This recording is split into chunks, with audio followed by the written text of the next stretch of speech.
दोस्तों, एक गांव में एक शख्स ने 2-3 गाय पाल रखी थीं।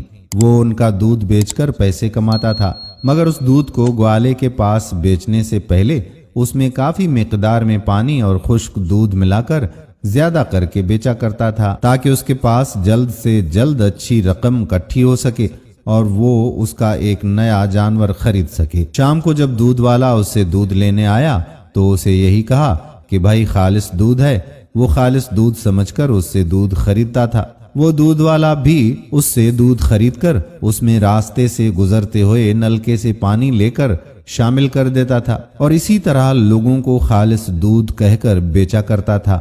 वो जिनके पास दूध बेचता था उनसे महीने के बाद पैसे लेता था और उसमें से रकम उस शख्स को भी दे देता था जिससे वो खुद दूध खरीदा करता था। इसी तरह उस दूध वाले से एक चाय के खोखे वाला भी दूध खरीदा करता था और उससे दूध खरीदने के बाद वो उस दूध को ज्यादा करने के लिए उसमें पानी शामिल करता था ताकि कम पैसों से ज्यादा पैसे कमाए जा सकें।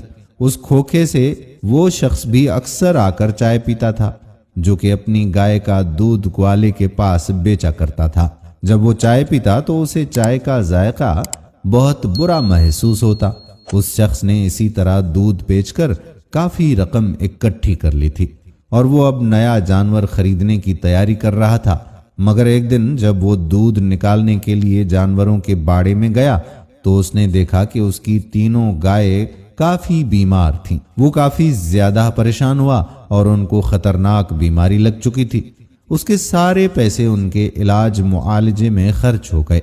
इस तरह उसे उसके किए की सजा मिली और उसकी जमा पूंजी भी उनके इलाज में खर्च हो गई और उसके नए जानवर खरीदने के ख्वाब भी टूट चुके थे। अब जो ग्वाला था, जो दूध में पानी मिलाकर बेचा करता था, एक दिन जाते हुए उसका भी एक्सीडेंट हो गया और उसकी सारी रकम उसके इलाज में खर्च हो गई। अब उसे भी एहसास होने लगा कि उसने जो दौलत लोगों को धोखा देकर जमा की थी वो बिल्कुल इसी तरह उसके हाथ से निकल भी गई। वो अपने गुनाह पर बहुत पछताया और अल्लाह से अपने गुनाहों की माफी मांगने लगा।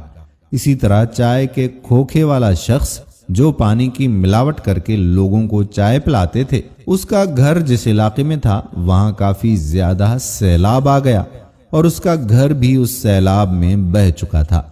अब वो खबर सुनते ही दिहाड़े मार मार कर रोने लगा और अपनी गलती और अपने गुनाहों पर अल्लाह से माफी मांगने लगा। इस तरह सब ने अपने अपने किए की सजा भी पाली। दोस्तों, ये याद रखिए कि जो भी पैसा हम हराम तरीके से कमाते हैं तो वो पैसा किसी ना किसी मुसीबत की वजह से हमसे चला जाता है, उल्टा हमारा सब कुछ वो ले जाएगा। हम दुआ करते हैं कि अल्लाह ताला हमारे रिज़्क़े हलाल में बरकत नसीब फरमाए और हलाल रिज़्क़ कमाने की तौफीक अता फरमाए, आमीन। दोस्तों, वीडियो पसंद आई हो तो शेयर जरूर कीजिएगा। आने वाले